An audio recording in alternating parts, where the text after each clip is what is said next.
Next comic, I'm gonna be straight with you guys. He's the funniest guy on the show. He told me to say that or he'd beat the shit out of me. Duke the Biker!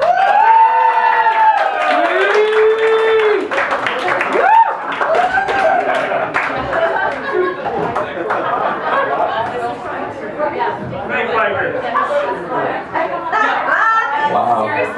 How's everybody doing? I haven't been to New York in a long time. I'll tell you, I was walking to the club, I saw a homeless guy. He had a three-legged dog, and he had a sign that said, "Help, I'm starving." I figured he ain't starving, he didn't even finish eating the dog. Anyways, I believe that, I'm a comedian because I believe laughter is the best medicine.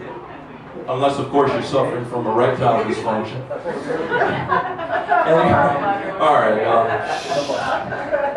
I always dedicate, when I perform at a new venue, I like to dedicate the set to my late father, who taught me so much, so I'd like to dedicate my set to him. I'll never forget the last words he ever said to me. "Duke, are you still holding that fucking ladder?" Did you ever walk into a room and forget what the hell you came in there for? That happened to me the other day, and until I felt that urine coming down my leg, I had no idea. I just ended a relationship with a woman when I found out she walked the streets and fucked people. It's the last time I'll ever date a traffic enforcement agent. I have a confession to make to everybody tonight. Yesterday I slept with my best friend's wife, and today I feel terrible. I think she gave me like the flu or something like that. But I'll tell you, I'm really blessed to be here. I see so many friends and family. See, when I was a kid, I didn't have any friends. I had imaginary friends. They were real people. I just imagined they were my friends. I'm single. I was married. We were happy for 27 years and then we met. And we didn't give up right away. We decided to go to, counseling. And the counselor asked me, he said, "Hey Duke, what do you guys have in common?" And I said, "For starters, neither of us sucks dick." That was the end of the marriage. That was the end of the counseling. We agreed to split the house. I got the outside. And I'll tell you, I love being single. At first I went on one of those dating sites, and I didn't realize I went on the wrong site. It was exclusively for Pakistanis and Indians. It was called Connect the Dots. I also, when I couldn't find a way to get myself off, I go to the adult video store. I went in there, I said to the guy behind the counter, "You got any Jewish porn?" He said, "Yeah, we have one. It comes with a free gift." I said, "Really?" I go, "What's the free gift?" He goes, "No, that's the title." I'll tell you, women are so unbelievably different nowadays. I had this one woman, and she came up to me and she said, "Duke, I want you to make love to me like they do in the movies." So I tore open her blouse, I bit her nipples, I pulled her pants down, I smacked her in the ass, turned her around, I fucked her doggy style. I took her head, I made her suck me off until I shot a load in her face. It was at that point I realized I don't think we watch the same movies.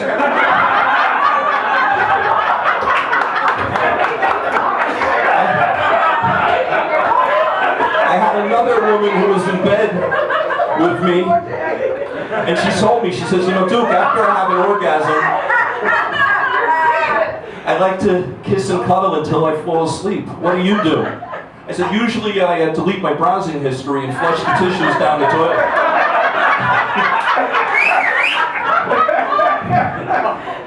I went on a couple dates. I had this one girl, I took her horseback riding. We had a great time until I ran out of quarters. The people at Stop and Shop told me it was time to get out of there.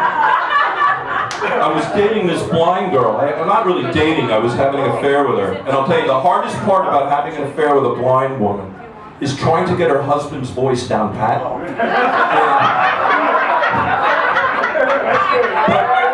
I did have her in bed.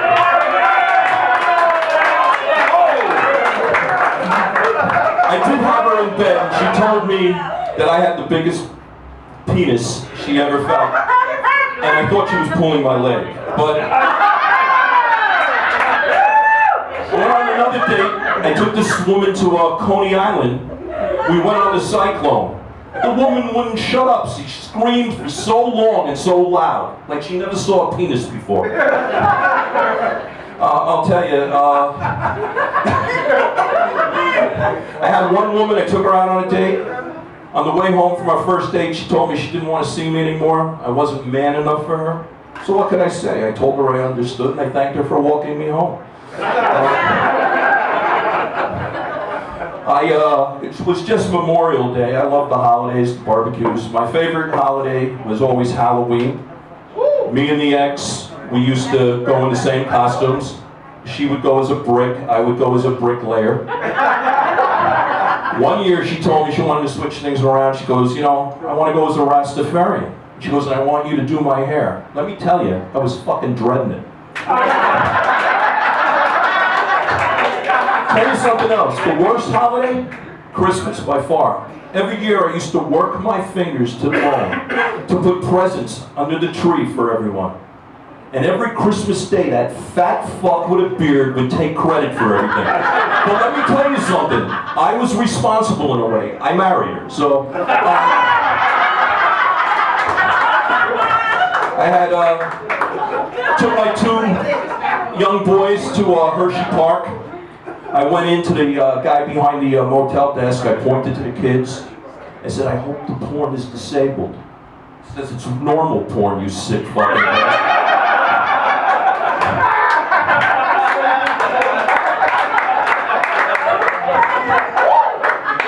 I was in the shower. My 6-year-old kid climbed in, and I knew the awkward questions were going to start. Why is your penis so much longer and fatter than mine? All my kid could do was shrug his shoulders and say, I don't know, Dad. I want to tell you also, before I became a biker, I was a cop for 27 years. I was in charge. I was the commanding officer of the riot squad. I always liked to get to work early so I could beat the crowd.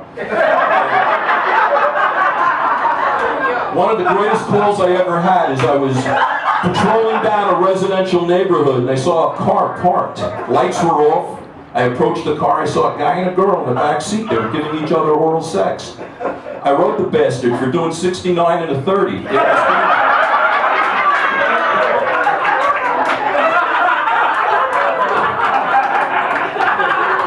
I'll tell you, I got here early today. First of all, I want to say I was nervous last night, you know, doing comedy. No matter how many times you do it, you get a little nervous. I flicked on the TV. I saw this movie. There were 6 guys carrying a coffin around a cemetery. I fell asleep. I woke up about an hour and a half later.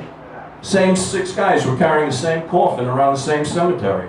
And I said to myself, I don't think this movie has a fucking plot. But I did fall asleep. I had a crazy dream. I dreamt I was a muffler. I woke up exhausted. While I was making myself breakfast, the doorbell rang. It was a Jehovah's Witness. So I invited him in. I said, sit down. I gave him a cup of coffee, a donut, and I said, so tell me, what's this Jehovah's Witness stuff about? He said he didn't know. He never got this far. Anyways, I just want to thank everybody. Just remember, when you're in church and you hear that Jesus loves you, it's a great thing. Not so good in the prison in Mexico. All right.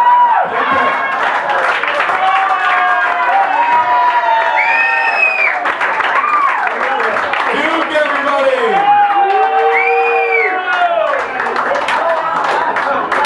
I hope he greets every one of you exactly like that when he's leaving.